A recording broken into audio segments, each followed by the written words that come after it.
In Path of Exile 2 Dawn of the Hunt, mapping can feel quite unrewarding and still feel very tedious. You need to do all the setup, you need to do all the adjustments, you need to get your passive points, you need to kill the pinnacle bosses, and then still, the maps could still feel really lacking.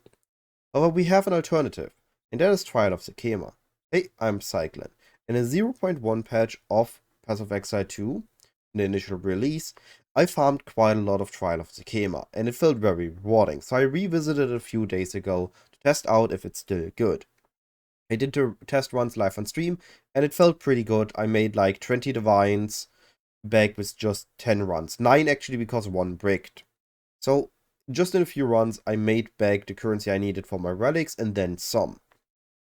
So, we're gonna be covering in this video what you need to do to run Trial of Sekhemas properly, 2 strategies to run Trial of Sekhemas, and how you can adjust your build to a Trial of Sekhemas runner easily. Now, just as it says in the background on the original video that I made for 0.1, feel free to watch that. It's still very up to date outside of the exceptions I mentioned in this video. Is you need to have a build that takes about 30 minutes to run it. If your build is too weak, you take too much time running it, and this will cut in your profit per hour rate, or your profit run will still be there, but your profit per hour will just be weaker. So you need a build to run it at a reasonable pace, and you need at least 1 million boss DPS, so 1 million single target DPS, because if you do a big 5-man carry, a 6-man Zaruk has 16 million HP. So you need to kill him in a reasonable time still, and for that you need at least 1 million single target damage. Preferably more, but you can start with less people carried, and then up the amount of people you carry as you invest more into your character by doing these Trial of Sekhemas runs. The next thing is that if you run the unique runs, so the Against the Darkness runs with the Desperate Alliance relic, the boss has 75% less damage taken. Again, meaning that you will need much more damage. So just be aware that you need a proper build. Now, it again says in the background, you can still get real-world relics and real-world jewels on the side, but your main currency maker is going to be carry runs, or is going to be Against the Darkness if you do Desperate Alliance runs. We're going to be covering those two. If you do carry runs, the following is going to be working. You're going to do your run as normal, and at the end of the run, you're going to, before you enter the final boss room, before you fight Zaruk, before you click on his boss room on the map thingy, you gotta portal to town, enter the trial. Don't open yet. Make the post on TFT or Passive Exchange. Invite people in. The people make the post, they message you, you invite them in, and once you have your full party or as many people as you want to carry, then you open the Trial of Sekhemas, you enter the room before the boss room, tell them to wait there, kill the final boss, and once you've done that, you go through, they go through, get their ascendancy, and they pay you whatever it's the currency you set for the carry. So if you say 30 Exalt or 40 Exalts for a carry, let's say 40 Exalts.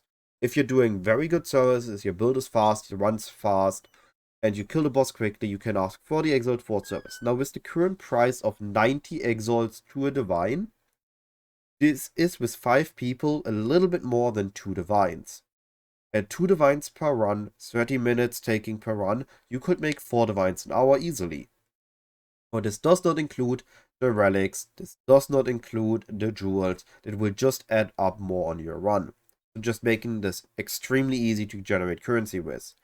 And if we put it into perspective to maps, a map takes you, let's say, 5 minutes to, I don't know, 8 minutes. So you could, in the same time, maybe do 6 maps, maybe 7 maps at most. But the difference between how many maps you do in a time and how much time it takes to do one trial, and the trial netting you guaranteed divines, it makes it a lot more enticing. Now, to further enhance the probability of carry runs, you can even use relics. You could use relics that make you faster, so you spend less time running, or you could use relics that make the boss drop more relics himself. So if we look in game, we have the unique relic, or we have the earn relic or seal relics, and they can roll increased quantity of relics dropped by monsters. Now these relics, if you scaled it to 100% chance or more, will make the boss drop a second, the Zaruk drop a second unique relic. Now this could be a Desperate Reliance, which go for about 1 divine now. So you can do these to net additional profit for each of your runs, on top of the jewels you can get at the end, on top of the currency you get for the carry services. Making carry runs very simple. Now you do need to have the hassle with interacting with people. If you don't enjoy that, if you just want to do your runs on your own time, at your own pace, pause when needed, you have an alternative. And that is doing Desperate Alliance runs, which brings us to the second variant to run Trial of Sekhemas for profit now. You will still get jewels, you will still get relics on the side. But the Desperate Alliance runs, with the Desperate Alliance costing a divine each, we want to make sure those runs go as smooth as possible. And the best way to do this is with Tapestry, Merchant Relics, and Amphora Merchant Relics. If we look in here, we can fit in 1 Desperate Alliance, 1 small relic, and then 4 1x3s. So 1 wide, 3 high, or 1 Amphora relic and 3 Tapestry relics. So we can fit in 3, we can either use 4 Amphoras or 3 Tapestry and 1 Amphora. Now those need specific roles. We need all of them to be with Merchant has an additional choice, and 3 of them being with 10% reduced merchant price and 1 with 9% reduced merchant price. Now if we have this setup, we can result, if we have the correct boons, with merchants costing us 0 thing to buy anything, meaning we can get all the boons, and with that we get silver chalice boons, which then result us getting major boons, and the major boons just make the run incredibly easy.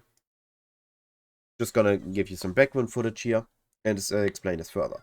So the way this works is by using the silver tongue boon, we reduce the merchant price by 50. Now our relics reduce it by 39 to 40. That's not 100. But if we combine this with a sacred urn, now the effectiveness of our relics are increased by 30%. So having 130% effective on our relics means that our 39 or 40% is going up to 50.7%. So now we have 50 plus Silver Tongue with another 50 is 100% reduced prices. And as we were able to see here, we go back a bit. The moment you have it, there you see Silver Tongue bought. There is the Enchanted Urn, not Sacred Urn, Enchanted Urn, 30% reduced. In the last league you were able to do it a little bit easier. In this one you need both. Now everything costs 0, so you can just buy all the boons easily and you have all the profitability. So with this you now have all the minor boons.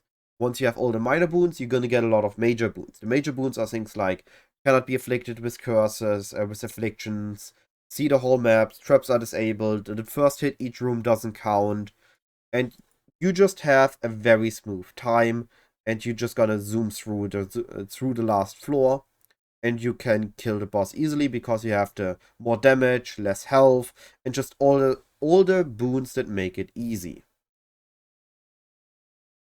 Now, of course, there needs to be a little bit of setup on how you do this run. On the first floor, you want to get as much sacred water as possible.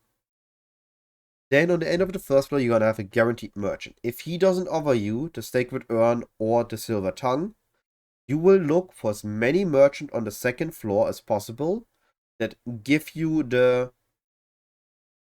just more deals for more chances to find it. Now you want to still buy good boons, so you reduce the amount of boons that in the pool, but you want to try to buy either the cheap ones or the really good ones.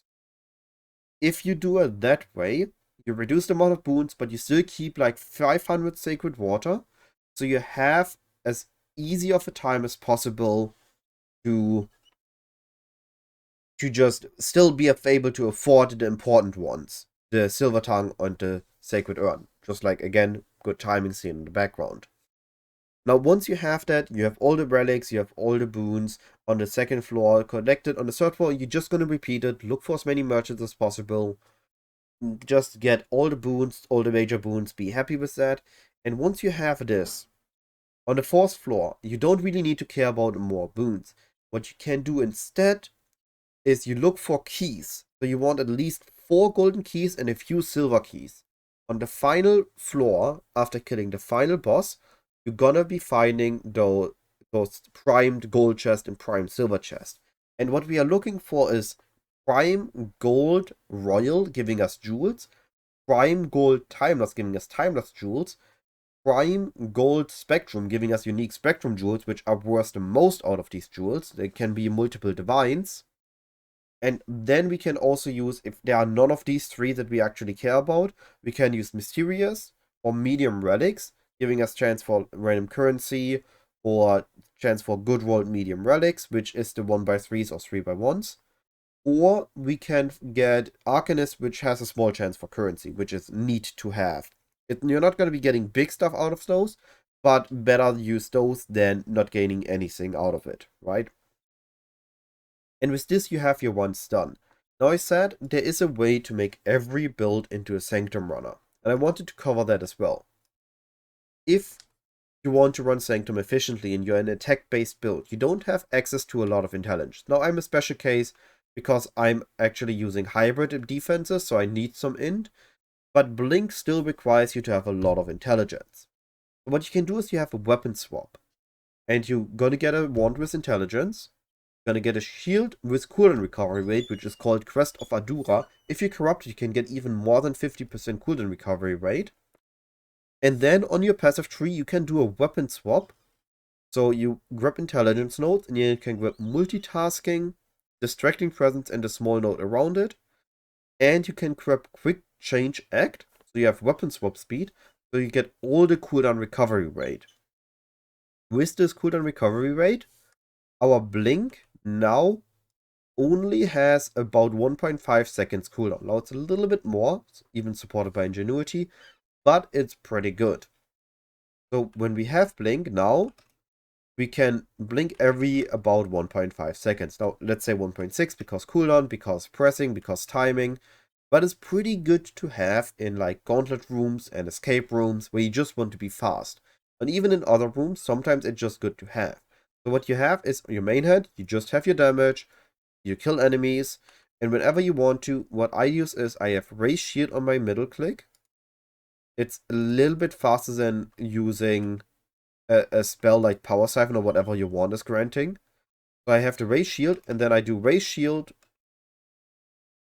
and I instantly dash. So raise shield, dash, because then in my weapon swap I can blink. I blink again, and if I need to attack, using my lightning spear swaps me back automatically. You can also press X, but I have the experience whenever I use it not with a mouse but with a button on my keyboard, I need to stop moving or move awkwardly for a moment to do the weapon swap. So I rather have it with raise shield in middle. You're slowed for a very quick moment, but the slow sometimes is a slight upside because you have more precise positioning when you are slowed down. For example, there's a trap you're about to activate, so you slow down, giving you slightly more time to react, and then you dash out of the trap's way and you're not getting hit. All this being said, video doesn't have to be long, and it has to be. If it was informationful, if you enjoyed the video and the update to Trial of Sekhemas Farming, I would highly appreciate a thumbs up and a comment. Helps the video, it helps with the algorithm, so the video will reach just more people it's helpful for. All this being said, have a wonderful day. Any questions, comments, Discord, in-game Twitch, I will try to answer as quick as possible. Goodbye.